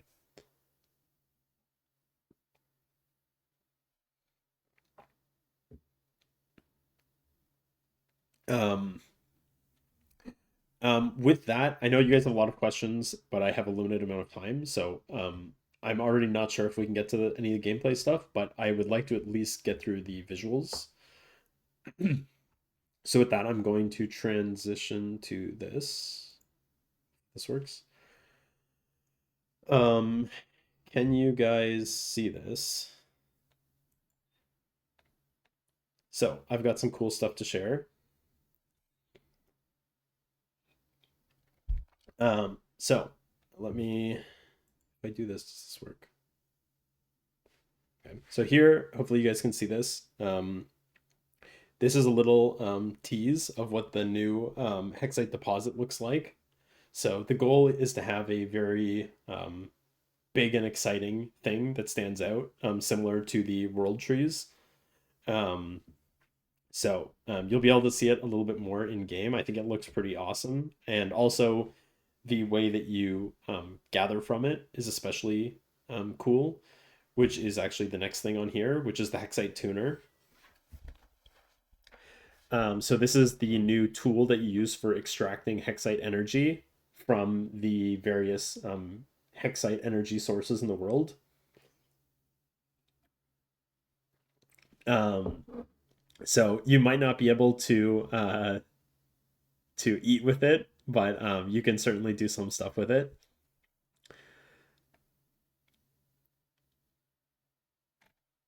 Um, Next thing, which I can show you guys, if I can make this bigger. Um, this is a little preview of what the new Watchtower distribution kind of looks like. So you can see here basically what kind of how the pre-placed watchtowers is going to function and kind of the algorithm that goes into doing those. So essentially what this means, it means a few things. So you can see like currently a watchtower covers a 5x5 chunk area, which is 25 chunks. You can see here that if you can count these small squares, that each of these watchtowers now covers quite a bit more than 25 chunks. Um, but what this what this basically shows is that you can see it's a little bit hard to see with some of the colors here, but basically each of the watchtowers now has quite a bit more than 25 chunks, and you can also see that they're not just squares. So at the start of the world, this also means that all of the watchtowers will be controlled by neutral uh, neutral empire. I don't know if this part of the video is as interesting, but basically all the watchtowers will start basically controlled by a neutral empire that actually has energy in its watchtowers, which means that um, you actually need to like siege these neutral watchtowers to take them over in the first place, which means that it's not a matter of just like getting a single it's not a matter of just getting a single capsule and placing that. Um,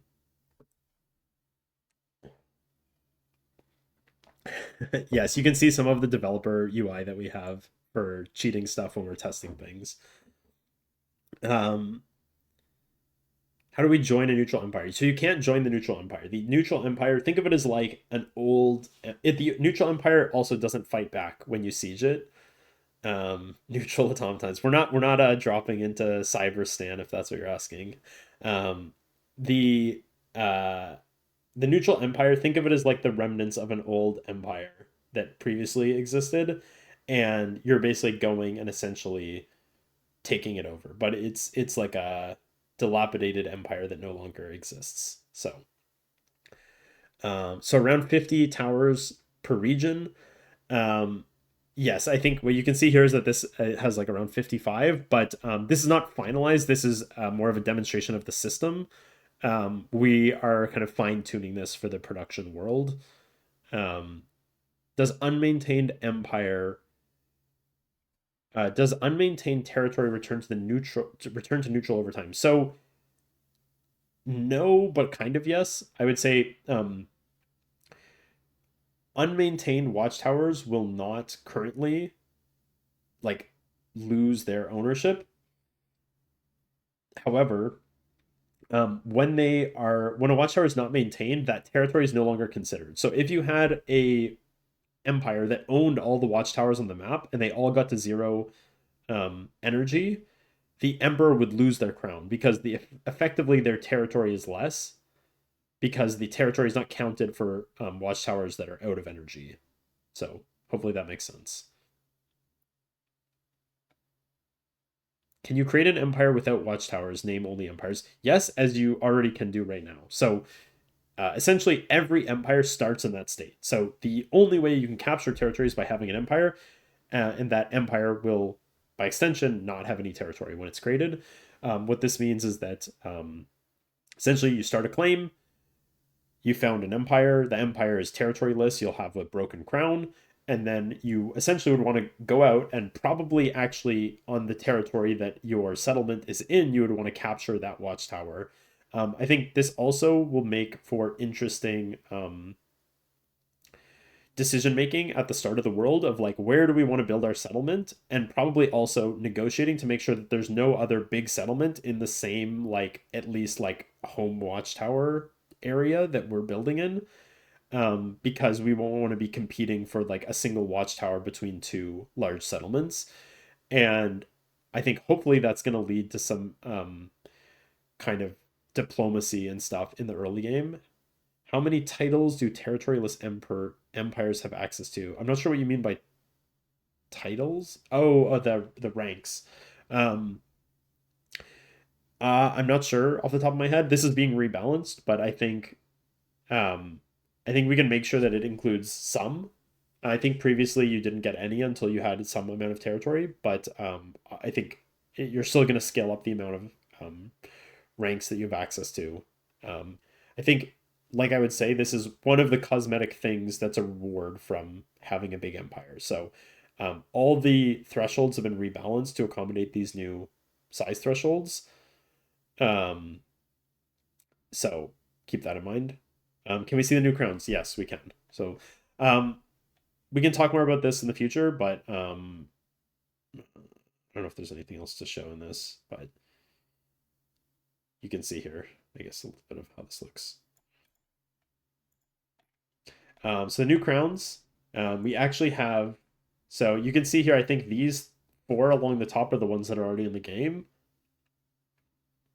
We now have 5, 6, 7, 8, 9, 10. I think this is the same one here, 11. So we now have 11 crowns, which is 7 new ones. And the goal here, before people ask or speculate, is like, I want this last crown to be basically, I want to design this so that I think this is impossible for anyone to get. And then I want players to prove me wrong. So I think our goal here is to make it so that I've seen a lot of people asking questions about cosmetics, unlockable cosmetics for territory for Empire nobles. This is definitely something we want to do. It's on our radar, but it's not in the update that's coming next week. So, but it's something we want to get to soon. Um, Basically, my goal is like, I guess to put this in context, I think this is going to be a territory threshold of somewhere in like the many thousands. So like somewhere in the 5 to 10,000 range, probably for this one, which would mean having probably like 1.5 regions entirely under one empire. Um, and uh, actually potentially more because I forgot we're not counting the water either. It might be like 3 regions actually if we're not counting water. So really, this is like um, a massive thing that should basically be unobtainable. Like if nobody gets this for like a year or more, I'm okay with that. Like I think we want. I don't know if that'll actually. Sorry, just to be clear, I don't know if it'll actually be this one, but like the highest crown. For now, this is the highest crown, but there might be further ones added beyond this. But I think whatever the highest crown is, it should be like almost unobtainable. That there's always another crown to go for. Nobody should be at, like, I think right now the way it's balanced, almost everybody has like the best crown in the game because it's not that hard to get. Um, I don't think it's I don't think it's that interesting when everybody has the best one and there's nothing else to shoot for. So hopefully this will give us a nice long progression of like no matter where you are on the chain, there's something to shoot for, and hopefully there's always one that's out of reach. Next thing, which I'm happy to reveal today, is actually 2 things. One is kind of the simple version, and the other thing is kind of adds a twist on this, which will get you guys pretty excited, I think. So first is the first awakened outfit. So this is a new premium outfit that we'll be adding with the wipe, which some of you who have been around for a long time might recognize. This is the outfit that the first automata awakened in the trailer that we put out way back in the day, kind of reimagined into the new art style. So we're really excited to be adding this to the game. I think it's a really cool outfit. And one thing that you'll notice is missing from this outfit is the cape. And so that allows me to come to here, which is the outfit with the cape. And so the cape is not actually going to be part of the premium bundle. It's going to be acquired separately, and it's not going to be premium, which means that everyone will have a chance to grab this. I'm not going to share today where it's coming from, but it'll be something that anybody can get. Um, I can't easily show the trailer here, but I can link to it for players um, who want to find it or who want to take a look. Um, this is the trailer. I think hopefully that links correctly. If you want to take a look, but this is basically the output from that. The thing about the cape that I want to mention here is that the way that the cape will work is that basically capes, at least for now in BitCraft, the way that we're thinking about capes is capes are always related to empires, in that in order to wear a cape, you need to be a member of an empire.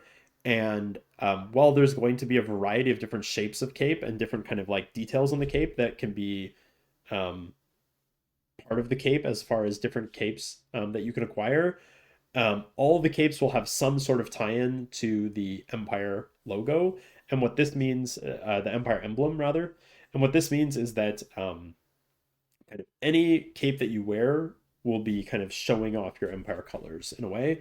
And so um, if you obtain this First Awakened cape, which just kind of has this like scarf aspect to it, I think is really cool design.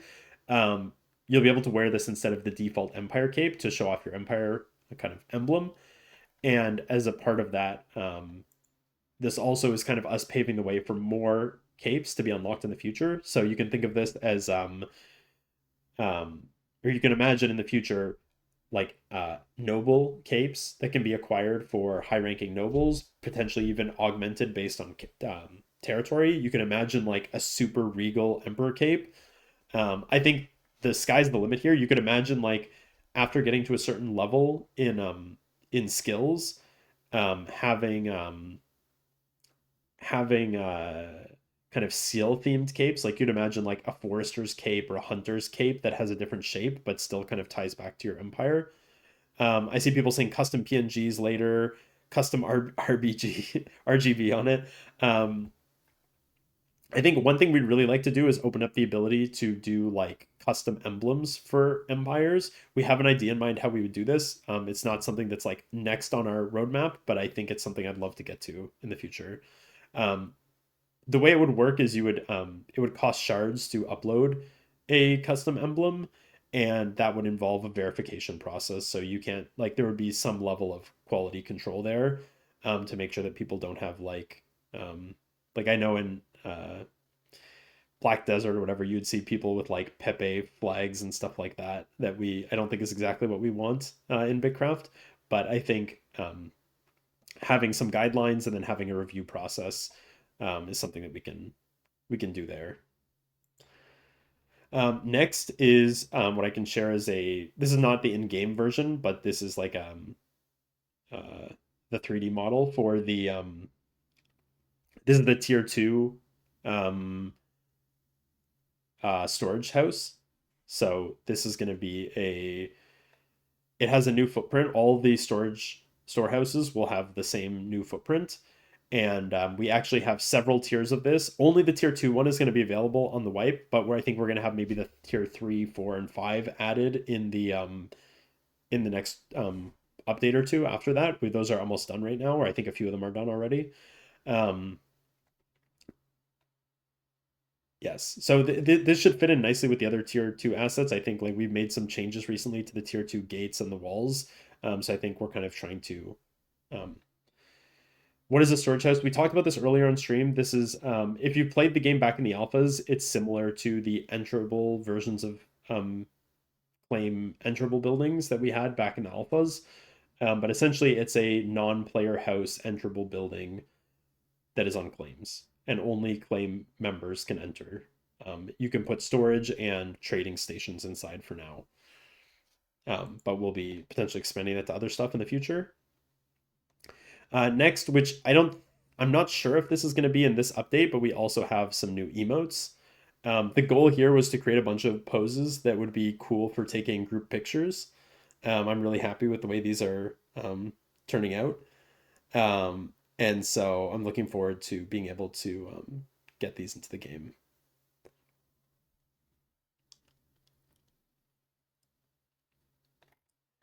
So this is all the stuff I have in here for now. Let me see. Um, so that's kind of all the visual teasers that we have for today. Um, the plan is to see here. The plan is for Monday's stream on the Monday, February 23rd um, to be look at the roadmap as well as maybe some more looking at the gameplay. Maybe we can. I don't know if we'll be able to get to the world reveal by that point, but could be possible. Um, so I think there's definitely some exciting stuff uh, coming. The thing that I'm just trying to figure out is if we have time to do some gameplay stuff. I don't want to start it and then not be able to do very much um with it and kind of like tease you guys. But I also I'm not sure. I know you guys are gonna say you want to do it, but my throat is also getting kind of tired. Let me see here.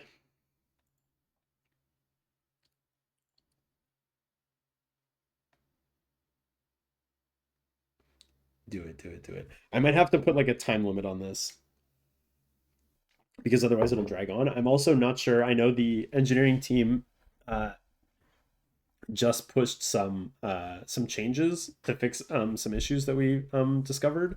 So I'm not 100% sure um, how stable. This is the QA build. This is not the final build that we're going to be. Okay. Well, let me see here. It might even be stopped before I get started.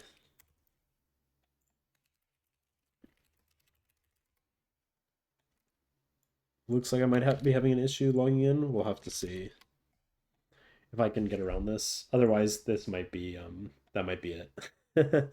I think there might be something with the auth that I need to do to be able to sign in here that I don't have set up right now.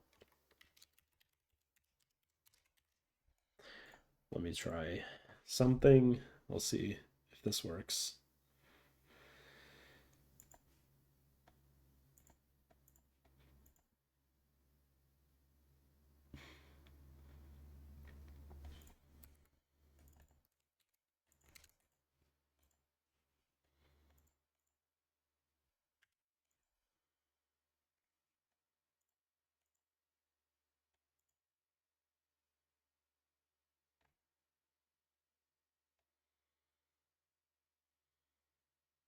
I see. Okay, well, I think that actually um I'm sorry that I teased you guys, but I think that the information that I just got makes the decision for me, which is that they're in the middle of re-uploading the entire world, which will take around 2 to 3 hours, at least from when it was started for when it's finished. Which basically means that I cannot log into this right now. So unfortunately, I don't have my local server set up right now to show you guys. So I think we're gonna have to wait for the gameplay reveal today. Mostly, honestly, you guys aren't missing too much. I mostly was just gonna show off like some of the onboarding quests and play through the early game. But I think I couldn't realistically show you guys anything that exciting in like 30 minutes or an hour. That would be the absolute maximum I have. So I think it's better to wait. Let's um let's maybe on Monday jump into a little bit of the new gameplay and maybe show that off. And then also look at the roadmap and then maybe the map reveal. I think that would be a really exciting um, set of stuff to look at. Any update on the dev program reopening? Thank you for that question. We're basically just getting all of our ducks in a row. We're going to be doing a big announcement about the content partner program, the content creator partner program, and the developer partner program. Um, very soon. I would say like something around the wipe time, hopefully before the wipe or maybe just after it, depending on timing. Um, But I would say there's a very high chance we're going to be opening up applications for more um, for both programs. We're also basically making some big changes to both programs as far as like what is involved in these, as far as like what do you get out of it, what are we looking to help do for you guys, that kind of thing. So we're just kind of improving our documentation there, improving the expectations, and then also going to be opening those up again soon. So keep your eye out for that. We'll definitely make some announcements in the Discord and also in our socials and stuff with that. Will changes to barter stalls and storehouses allow running a shop now? I think the answer is yes. I guess it depends on the details of what you're asking, but I mean, you would be able to set up trades uh, that are only available to your claim members, and you could then put several of these inside of a storehouse. I think the interesting thing too is you can kind of make like a little farmer's market that's not cluttering outside of your claim. The other thing is that the storage changes are also benefiting the barter stands, which means that basically your ability to have like a larger item stock in the barter stand, especially when it's selling a lot of the same type of item, is going to be much improved. So that should also make these a lot better. Um, cool. Um, when will we be able to preview the map? For sure next week before the wipe. I'm hoping to be able to share it on Monday on the stream. Any performance improvements? I talked about these already in the patch notes. There are several performance improvements. I think it should be at least like 10 to 20% improvement in FPS, especially in settlements. There's more stuff that's being worked on as well.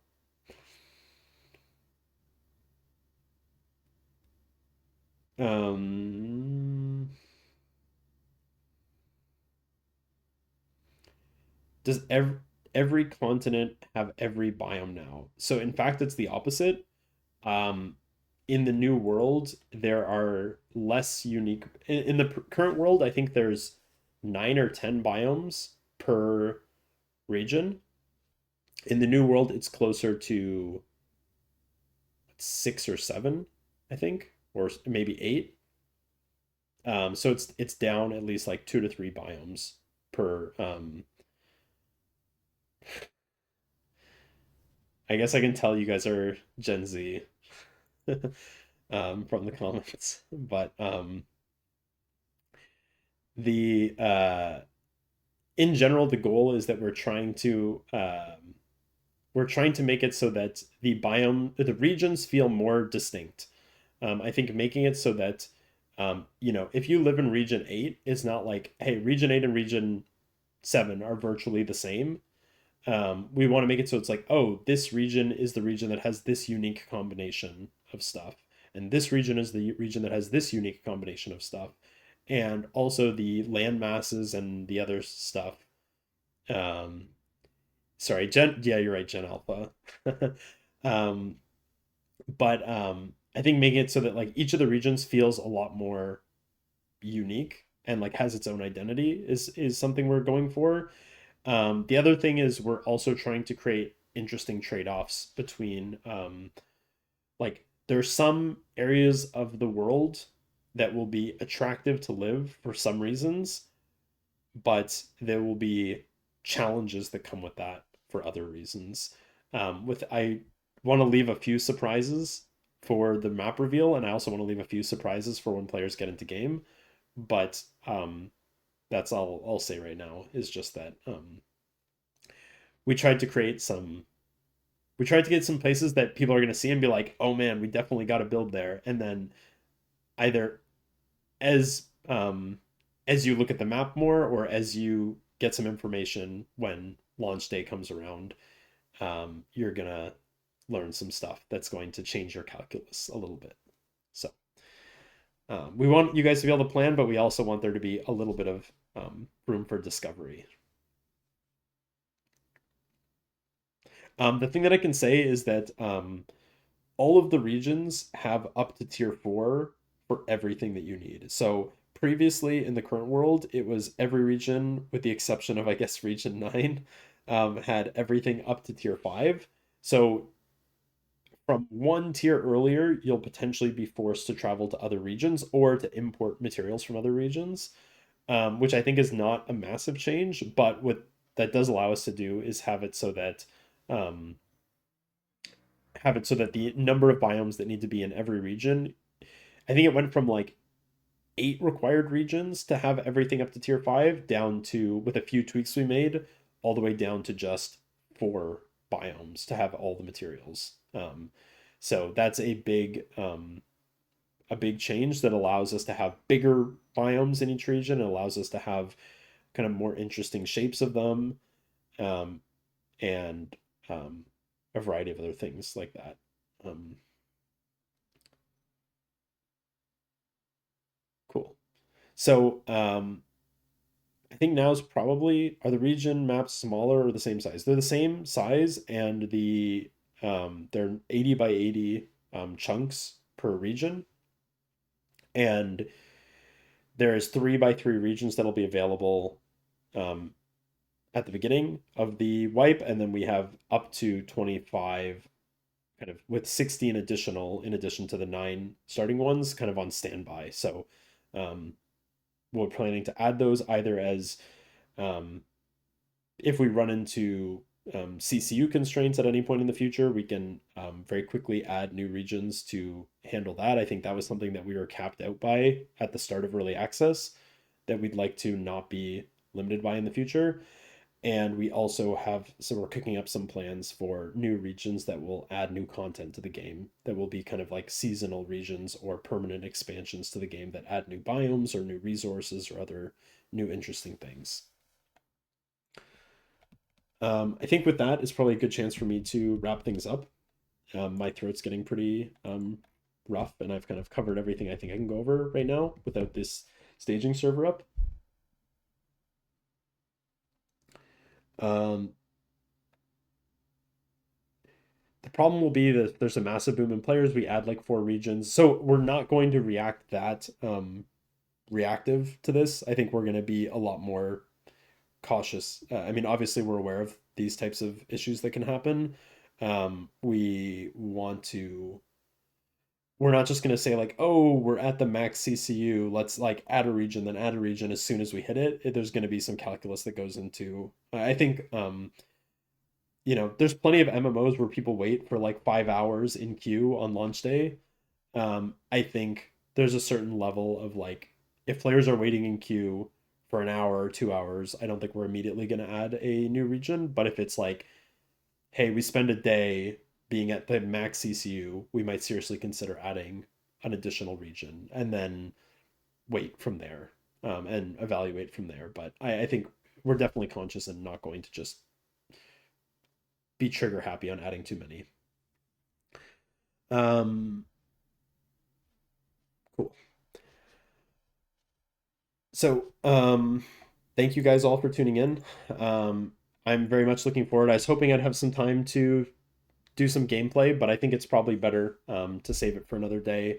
I'll see. Maybe there's an opportunity to do another stream in addition to Monday, and then I'm also planning to do a stream on the launch day. But if I think there's a good reason to do a stream on another day, I will post an announcement and look at doing that. So stay tuned for that. Um, it looks like Tony is around, so we'll drop Tony a raid. I guess thank you guys all for tuning in. Um, I'm hoping that the stuff that I shared on the patch notes today, I'm hoping we can also post that. You guys can obviously go through the VOD. I'm sure somebody will go through the VOD and take all the notes of everything that I said, and type it up, but we'll be releasing the first party patch notes. Right now, we're still finishing a few additions that are not in, obviously we still a week out. And so we're still making some final additions that will make it in there, or some things might get tweaked, but it's at least a good, I would say it's probably like 80 to 85% done as far as everything that'll be in there. So with that, let me kick off the raid.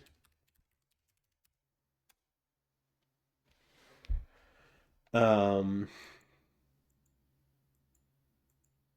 Yeah, thank you guys again for tuning in. Hopefully, despite it being kind of a simpler stream today, but hopefully it was still exciting and interesting to go over some of the stuff. I know there was definitely some stuff we had to share today that wasn't known, and hopefully you guys like the visuals too. I think this has historically been something where I was never fully prepared um, during the. I was never fully prepared during the stream to basically like share visual stuff, and so this time I spent a little bit of time beforehand putting some stuff in a doc so I could share it more easily. I can definitely try and do that again if that's something you guys like.